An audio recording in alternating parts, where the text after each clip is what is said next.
takbiran itu ada dua. Takbiran ada dua. Ada takbiran mutlak dan ada takbiran muqayyad. Ada takbiran mutlak dan ada takbiran muqayyad. Mutlak itu artinya tanpa batas. Muqayyad berarti dibatasi. Kalau kita mendengar istilah secara mutlak itu berarti tanpa batas. Ada amal muqayyad berarti dia dibatasi. Apa yang dimaksud dengan takbiran mutlak?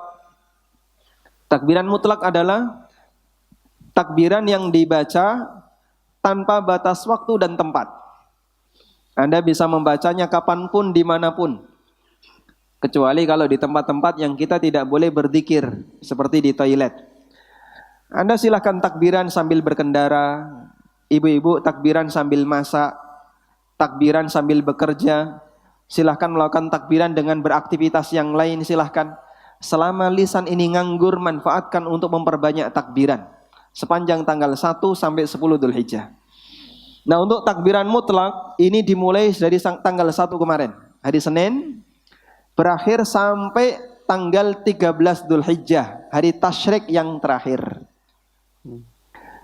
Kemudian takbiran yang kedua adalah takbiran muqayyad.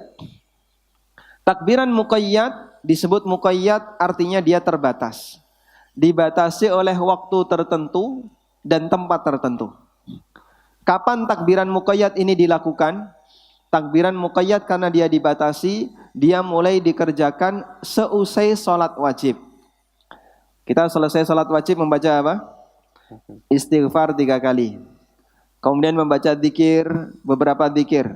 Nah, takbiran ini dibaca setelah kita membaca Allahumma antas salam wa minkas salam tabarakta ya dzal jalali wal ikram. Setelah itu takbiran. Menunda kesempatan dzikir yang lain, mendahulukan takbiran. Karena ini amal ibadah yang dikaitkan dengan waktu tertentu.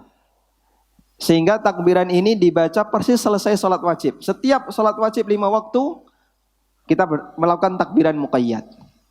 Kapan takbiran muqayyad ini dimulai? Takbiran muqayyad dimulai sejak subuh hari Arafah. Subuh tanggal berapa?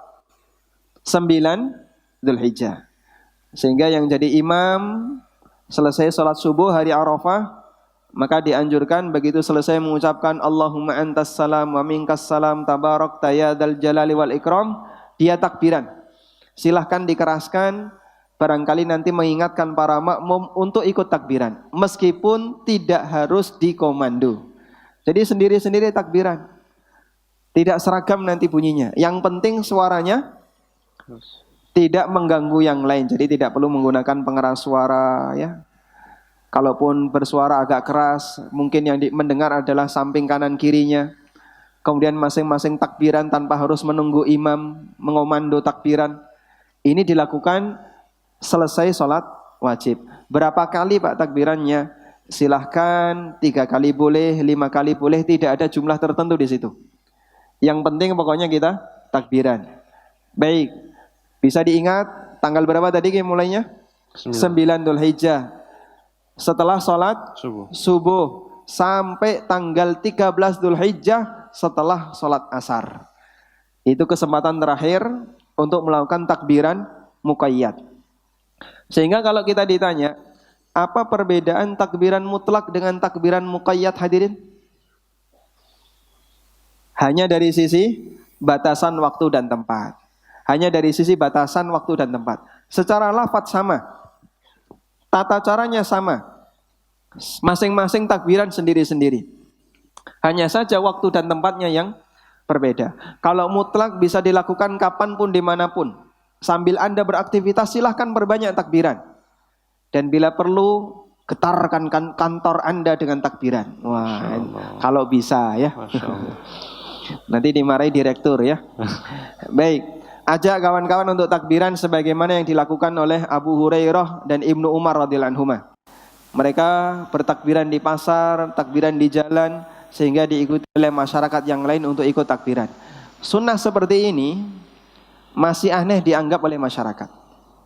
Masih dianggap aneh oleh masyarakat. Anda punya kesempatan yang luar biasa untuk mengajarkan kepada mereka ikut takbiran. Sekali lagi, ketidaktahuan sebagian orang menjadi kesempatan bagi kita untuk dapat pahala berdakwah. Makanya Anda beruntung ikut hadir dalam kajian. Masya Allah. Semakin banyak maklumat yang Anda dapatkan, mungkin itu tidak dimiliki oleh saudara Anda, kawan Anda. Sebarkan kepada yang lain. Semoga dengan itu kita turut bisa mendapatkan cipratan pahala karena mengajak orang lain untuk berbuat baik. Ad-dalu 'alal khair kafa'ilihi. Orang yang mengajak kepada kebaikan, maka dia mendapatkan pahala sebagaimana pelakunya.